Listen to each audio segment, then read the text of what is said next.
tere! No esimene eksam on teil juba läbi. Loodan, et te saite eesti keelega kõik hästi hakkama. Aga me peame siin veel viimased pingutused tegema. Aga no õppeaasta lõpuni on jäänud veel mõned nädalad. Ehk siis varsti see kõik saab läbi. Aga peame veel natukene pingutama. Ja selle tunni teemaks on meil täna siinusteoreem. Ja tegelikult kogu see õppenädal on pühendatud meil siinusteoreemile. Järgmine nädal on siis kosinusteoreem. Ja ma arvan, et kõik olete väga hästi tuttavad selle siinusteoreemiga. Kõik olete seda kasutanud mõnda ülesannet lahendades. Ja see on väga hea tööriist just arvutamiseks. Näiteks kui teil on antud kolmnurk, te teate, ma ei tea, mingi tema nurka ja mingit tema külgi, siis te saate põhimõtteliselt selle teoreemi abil ja võib-olla ka natukene kosinusteoreemi peate kasutama, aga nende kahe teoreemi abil te saate kõik kolmnurga küljed välja arvutada ja kõik kolmnurga nurgad välja arvutada. Aga selle tunni eesmärk oleks siis anda teile võib-olla natukene põhjalikuma ülevaate sellele, mis asi on siinusteoreem, kust ta tuleb ja tegelikult ma tahan näidata teile, et siinusteoreemi ei kasutata ainult arvutuste läbiviimiseks, vaid seda saab kasutada ka mõne huvitava planimeetria fakti tõestamiseks. Ja, ehk siis see on selline plaan. Aga alustame siis sellega, et me tõestame siinusteoreemi. Aga esialgu ma meenutan teile, mis asi see üldse oli. Kui meil on antud kolmnurk A, B, C ja kui tema nurgad on tähistatud siis alfa, see oleks meil siis beta ja see oleks meil siis gamma. Ja siis tema küljed on tähistatud niimoodi, on nagu kokku lepitud, et tipu A vastaskülg, me tähistame seda A-ga. See on väike A ja siis samamoodi. See külg, mis on tipu B vastaskülg, seda me tähistame B-ga ja see on C. Kui meil on sellised tähistused, siis see, mida see teoreem meile ütleb, on see, et A, ehk siis võtame külje BC, ehk siis külje, mis on tipu A vastaskülg ja jagame tipu A juures oleva nurga siinusega. Ehk siis A jagatud siinus alfa ja see on võrdne meil B jagatud siinus beta, mis omakorda võrdub siis C jagatud siinus gamma. Ja tegelikult kõik need suhted, nad võrduvad ühe asjaga. Ja see asi on meil 2 korda R, kus R on ümber ringjoone raadius. Ma ei tea, kas te olete, seda te küll olete näinud ja seda te olete küll kasutanud.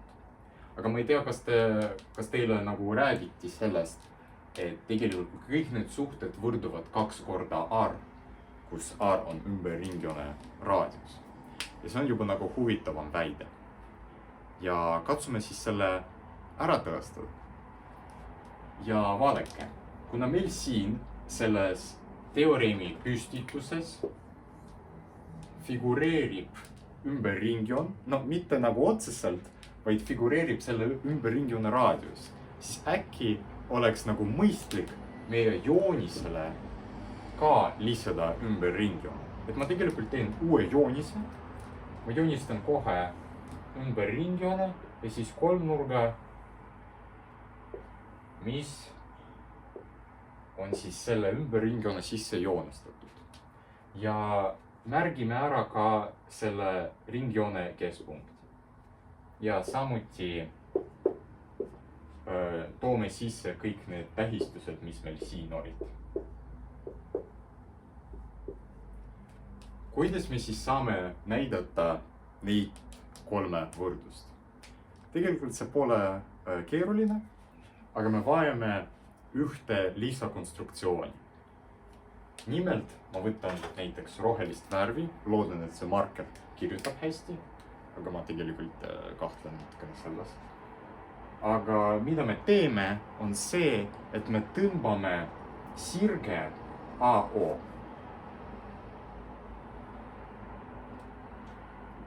teise lõikumiseni selle meie ümber ringjoonega. Ja olgu see teine lõikumispunkt A'. Ma tegelikult kirjutan siia sammud. Esimene samm. Olgu A', teine lõikumispunkt. Teine, okei, tegelikult ma pidin natukene teistmoodi seda kirjutama. Teine sirge AO lõikumispunkt ringjoonega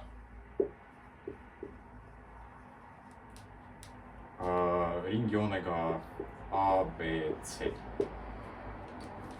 Ja siis, kui ma niimoodi kirjutan, ehk siis need ümarsulud ja sulude sees on siis mingi kolmnurga tähis, see tähendab seda, et ma mõtlen selle all selle kolmnurga ümber ringjoon.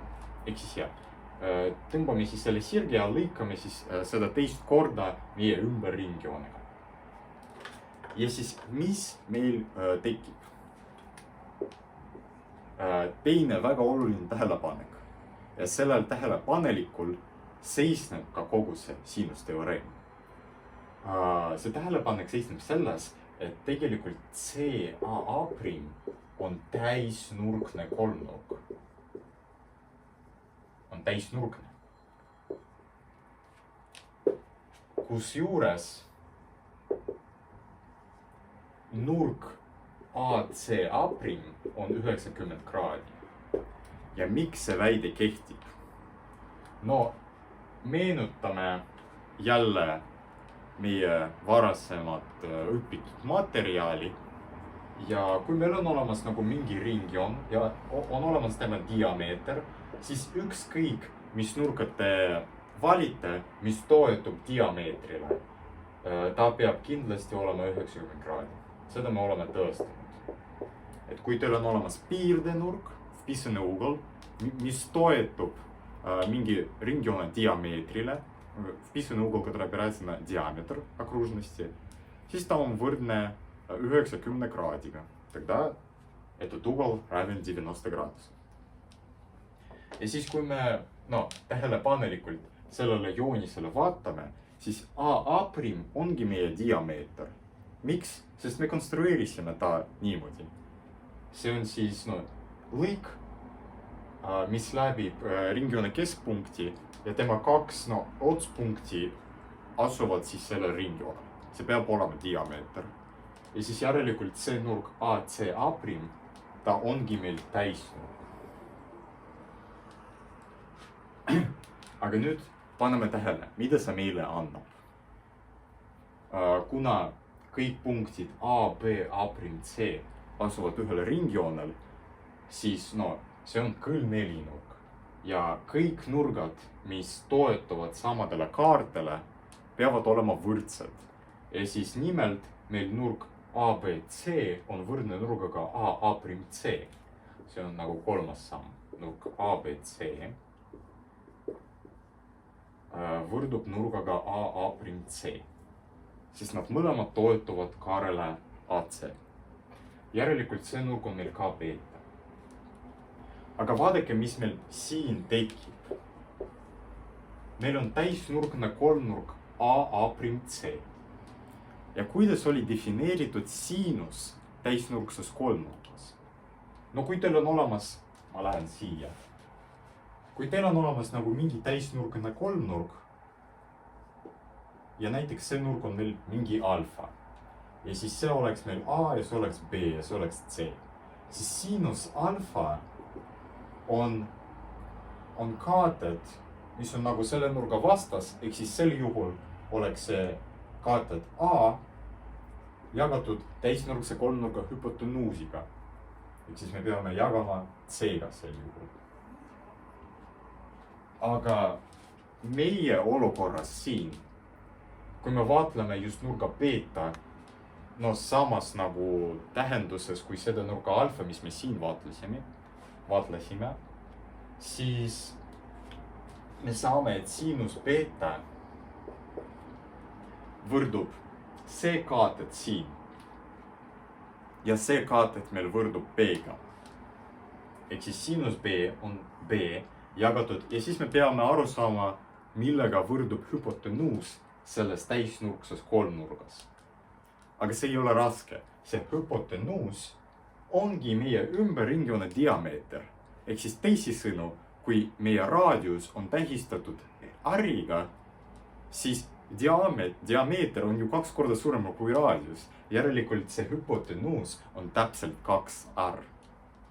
Ehk siis me saame, et sinus beta on meil võrdne B jagatud 2R, mis on samaväärne võrdlusega, et 2R on võrdne beta jagatud sinus beta. Ja siis kõikide ülejäänute külgedega me teeme samamoodi. Näiteks selleks, et saada sama võrdus selle külje C jaoks, me siis vaatleme sellist täisnurkset kolmnurka. See on ka täisnurgne, sest see nurk ABC toetub diameetrile. Järelikult see nurk meil oleks täisnurk ning see nurk BA', ta toetub kaarele AB, järelikult on ka gamma ning me saaksime nagu samal moel kasutada seda, põhimõtteliselt me kasutame lihtsalt sinuse definitsiooni täisnurkses kolmnurkas. Ning ja kui me selle kolmnurga jaoks seda kasutame, siis me saame sinus gamma võrdub C jagatud 2R. Kuna see on meil gamma, see on kaated, mis on selle nurga vastas ning see on ka meil endiselt hüpotenuus. Järelikult nagu see võrdus ka kehtib ning selleks, et nurga alfa jaoks seda saaksime kasutada, siis siia oleks vaja teha veel üks lisakonstruktsioon, mis on täitsa nagu analoogiline selle konstruktsiooniga, mis me oleme siin teinud, aga näiteks võime pikendada juba BO-d teise lõikumiseni ümberringjoonega ning meil siin tekiks veel üks täisnurkne kolmnurk, mille üks nurkadest oleks alfa ja siis selle vastaskülg oleks just A. Ehk siis see ongi nagu kogu see matemaatika, mis seisneb selle väite taga. Et see ei ole üldse nii raske. Ja tegelikult peale seda, et me oleme saanud, et kõik need, ja siis miks kõik need suhted on omavahel võrdsed? No me lihtsalt oleme siis näidanud selle arvutluskäiguga, et kõik need suhted võrduvad meil 2 R-iga, järelikult need kõik on omavahel võrdsed. Ja nagu ma ütlesin, selles teoreemis ei ole midagi rasket. Ja see tõestus võite see endale meelde jätta ja kui teoreemi sõnastus läheb meelest nagu täitsa ära, ei saa seda nagu kohe meenutada, siis te kohe teate, nagu te teate, teie peas on olemas see tõestusidee. Ja te võite nagu vajadusel ise selle teoreemi tuletada. Selles ongi matemaatika ilu. Ja sellega on siis sinusteoreem tõestatud ning läheme siis näidete juurde, kuidas seda saab loominguliselt kasutada. Okei, ja siin on üks näide, kuidas kasutada sinusteoreemi. Me saame mingi, nagu esmapilgul tundub, et see nurgapoolitaja teoreem, muide, meil oli juba see nurgapoolitaja teoreem nagu õpitud esimese kursuse raames.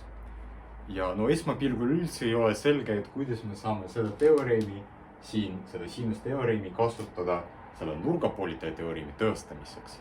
Aga tegelikult selgub, et selle teoreemi tõestus sinustega on nagu palju lihtsam kui see originaaltõestus, mis ma olen teile siis sügisel näidanud. Aga esiteks meenutame, mis asi oli see nurgapoolitaja teoreem.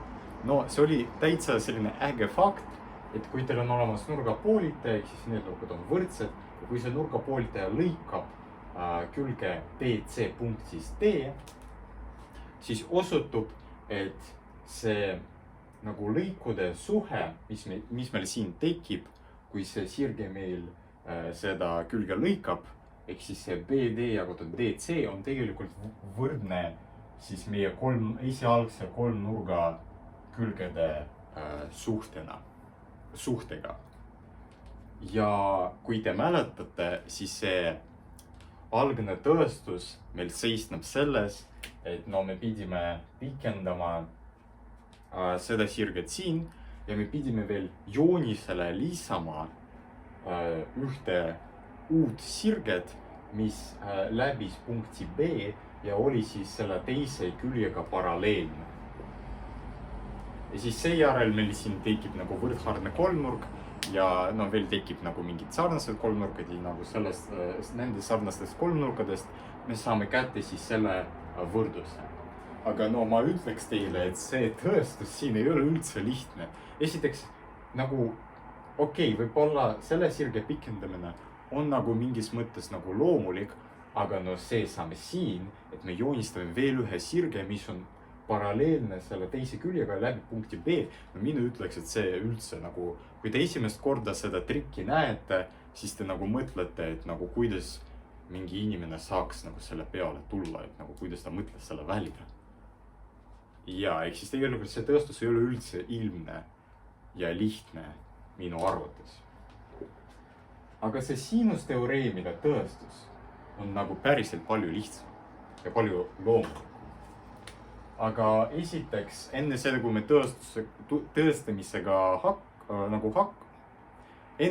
tõestamisega alustame, ma natukene keskenduks veel nendele võrdustele.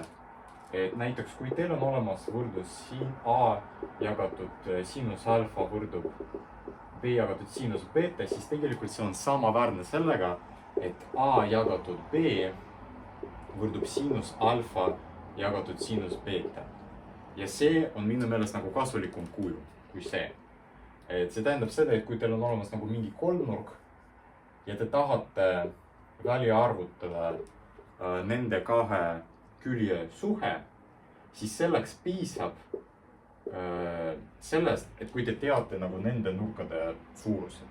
Kui te teate, mis nagu asjaga võrdub alfa ja mis suurusega võrdub beta, siis te kohe saate kätte seda, et nagu nende kahe külje suhe ongi nagu nende nurkade siinuste suhe. Aga veel tuleb nagu meeles pidada, et see nurk alfa on nurk selle külje A, see on selle külje A vastasnurk ja see on külje B vastasnurk. Ehk siis niimoodi see teoreem käib. Las see võrdlus nagu siia tahvlile jääb praegu, sest me seda hakkame praegu kõvasti kasutama. Me tahame arvutada siis nende kahe lõikude suhe. Kuidas me seda teeme? No esiteks tähistame selle nurga siin betaga. Ja kasutame selles kolmnurgas, ma jälle kirjutan sammud, eraldi nagu sammudena selle tõestuse siia tahvlile. Et kasutame siinus teoreemi kolmnurgas ADB ja kasutame just seda kuju siin. Et me siis saame, et BD ja jagatud AB.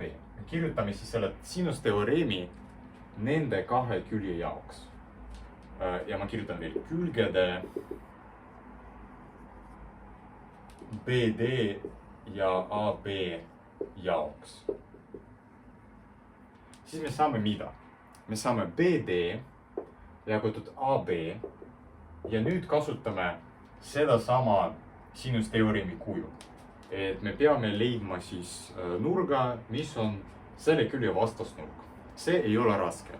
kui see on meie külg, siis vastasnurk ongi alfa. see on siis siinus alfa ja siis külje AB vastasnurk on siinus beta. ehk siis me saame sellise võrdluse. Okei. Nüüd paneme tähele, et kuna punktid B, D, C asuvad ühel sirgel, siis see nurk siin on meil 180 miinus beta. nii. ja siis me juba kasutame jälle siinusteoreemi, aga juba nagu selle kolmnurga ADC jaoks ja külgede DC ja AC jaoks. ma kirjutan, ma ei tea, siinus teoreem kolmnurgas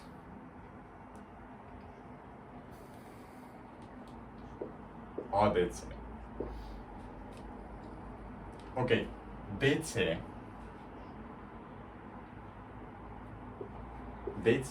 jagatud AC. ta võrdub meil siis, no selle külje DC vastasnurk on samuti alfa, kuna see oli nurgapoolitaja. Okei, see on siis siinus alfa. ja me jagame selle siinus alfat siis siinus 180 miinus beta. kuna see siinus 180 miinus beta on külje AC vastasnurk.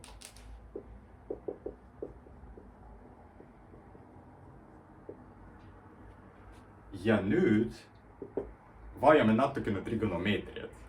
me tegelikult teame trigonomeetriast, et siinus 180 miinus alfa ongi siinus alfa. selline valem on olemas. Vist vene keeles oli see formula приведения. et neid on päris palju, väga palju ja üks nendest valemitest oligi see võrdlus siin. ehk siis tegelikult me saame veel seda võrdlust ühe võrra pikendada ja saame, et see on lihtsalt siinus alfa jagatud siinus beta. ja nüüd paneme tähele, et need suhted siin on võrdsed. Nad on nagu täielikult võrdsed. Nad mõlemad võrduvad siis siinus alfa jagatud siinus beta, kus beta oli meil defineeritud kui see nurk siin. ja mida see meile annab? Okei, mida ma saan kustutada? ma arvan, et ma kustutan äkki siis selle siinusteoreemi püstituse. loodetavasti see on juba teil kõikidel meeles. ja ma kirjutan, et me oleme saanud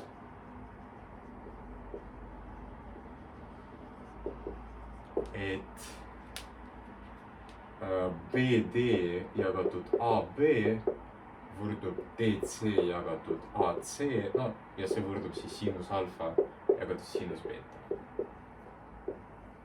ja see võrdus siin, ta on samaväärne, te võite kontrollida, samaväärne siis just selle võrdlusega.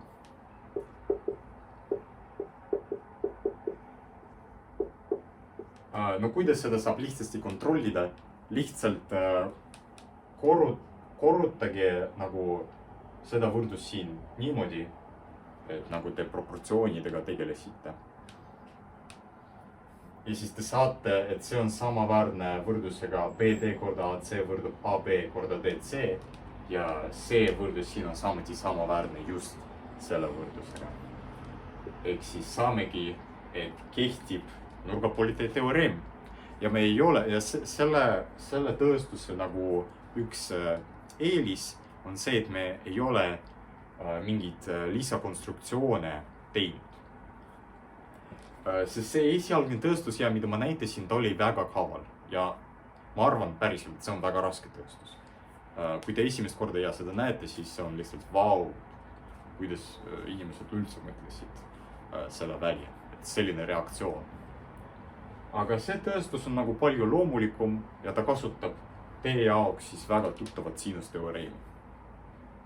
Okei, ma arvan, et sellest nagu piisab selle tunni jaoks.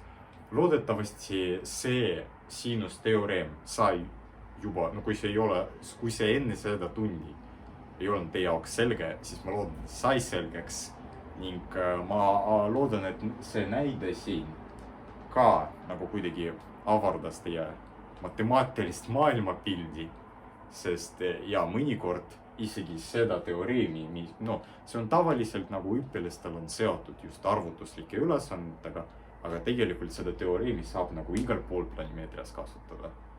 Näiteks mingite täitsa teoreetiliste väidete tõestamiseks. Aitäh teile siis vaatamast ja reedel siis ma valin mingid ülesandeid siinusteoreemi kohta ja annan teile neid iseseisvaks lahendamiseks. Ja järgmine nädal siis tegeleme juba kosinusteoreemiga, samamoodi nagu põhjalikult tõestamisele ja siis ma näitan teile ka mõndaid näiteid, kus saab seda nagu loomingulisemal viisil kasutada. Ehk siis jah, toredat päeva jätku.